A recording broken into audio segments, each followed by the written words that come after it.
The U.S. Department of Health and Human Services estimates the food industry spends $10 to $12 billion annually on commercials targeting children with food. This may be one of the leading causes with the childhood obesity epidemic America is experiencing today. Hi class, I'm Greg Bush. I'm here to talk to you a little bit about the leading causes in childhood obesity in America. Exceeding your daily calories leads to obesity. Obesity leads to chronic illnesses such as heart disease, heart attack, high blood pressure, high cholesterol, various cancers. All of these chronic illnesses are avoidable by understanding how a poor diet, how parental influences on children's diet, and physically inactive and sedentary lifestyles affect obesity. Being able to recognize the signs of earlyhood childhood obesity will improve the healthy lifestyles of our children in the future.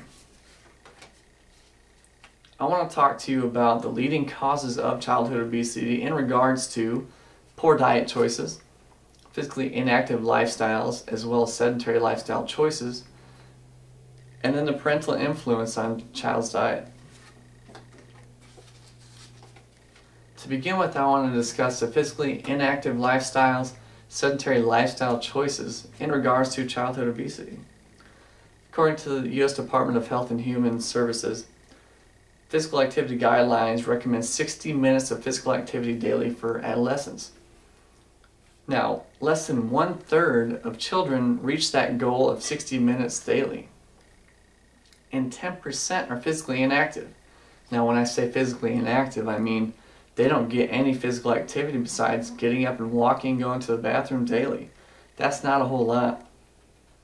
This may be because of the increased popularity of entertainment media.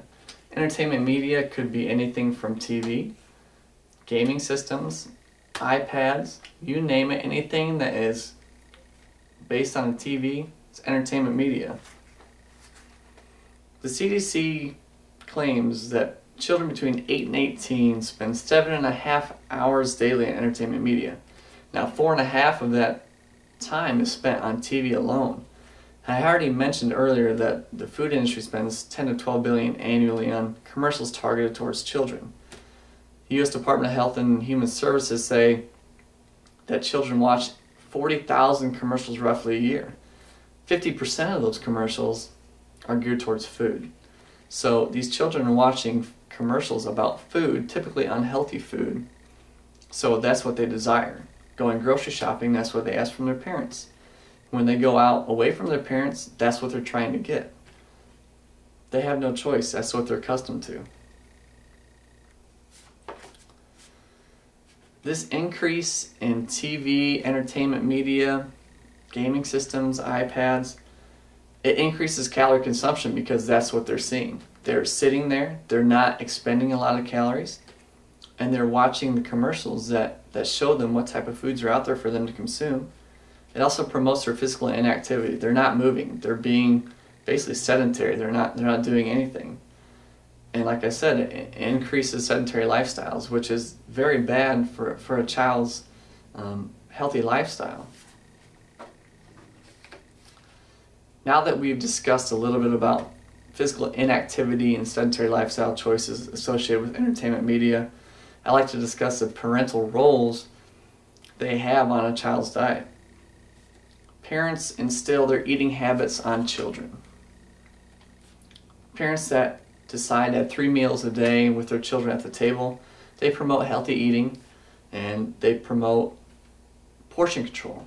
Now when I talk about portion control, I mean they have a decent amount of portion to meet the recommended daily intake of calories instead of overeating at one point in time because you never know what type of meal you're going to get next. Also, the foods they expose their children to is very important. If it's unhealthy, that's what the kids think is okay. It's not okay to eat candy bars and eat processed foods and ready-to-eat meals all the time. This includes fast food.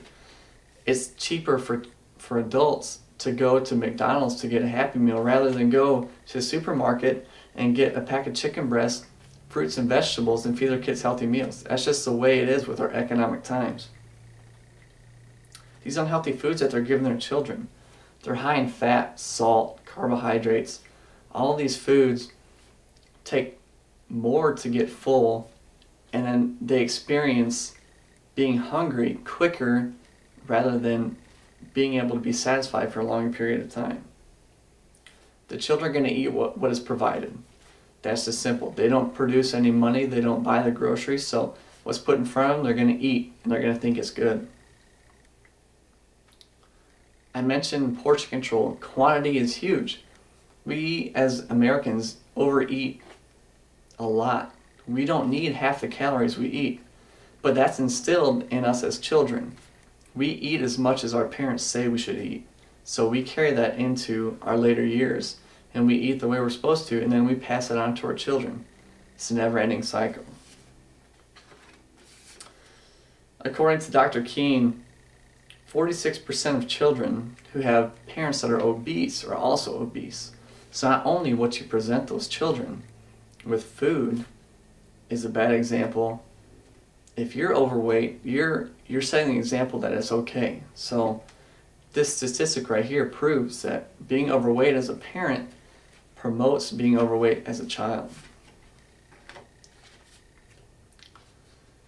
Next, I'd like to discuss the caloric breakdown of food and the poor diet choices children have. A lot of the foods parents provide to their children are processed. You can't blame the children for not knowing that it's not okay to eat that.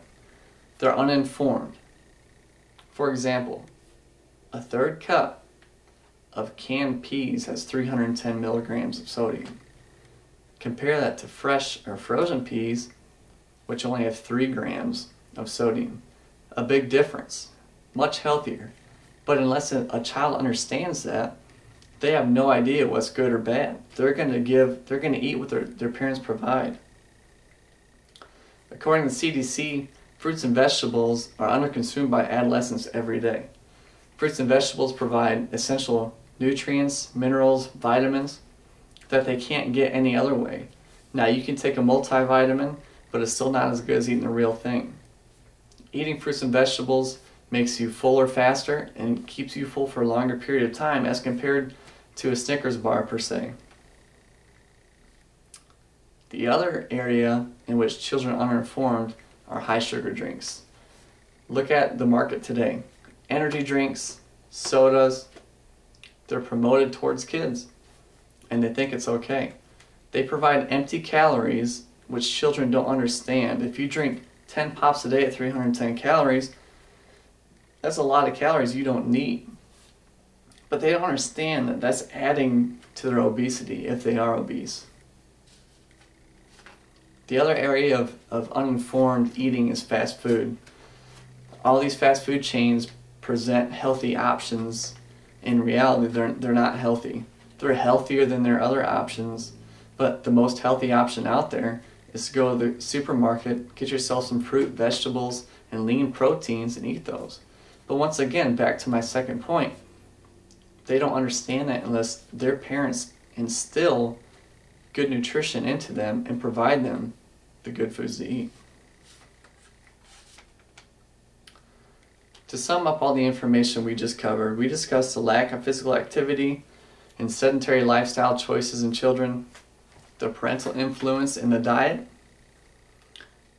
the poor diet choices, and an uneducated understanding of nutritional breakdown of foods.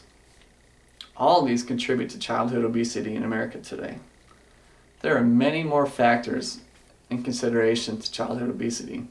They all need consideration. With 1 in 5 children being overweight or obese, we need to understand as parents what's causing this. If you're not a parent, you probably will become one. Breaking the cycle of childhood obesity starts with this generation. If you never instill in your children what's going on with their nutrition, they're going to only understand what you've taught them and carry that tradition onto their children. We can prevent all these chronic illnesses we're faced with today due to obesity, stroke, heart attack, high blood pressure, high cholesterol. It can all be prevented as parents if we instill into our children what a good nutrition looks like. As a last note, I want to give you a statistic. According to the CDC, from 1980 until now, 1/3 of all adults are considered obese. That's a 33% increase from 1980. There's a reason for it. We seem to figure out how to fix it. Thanks for your time.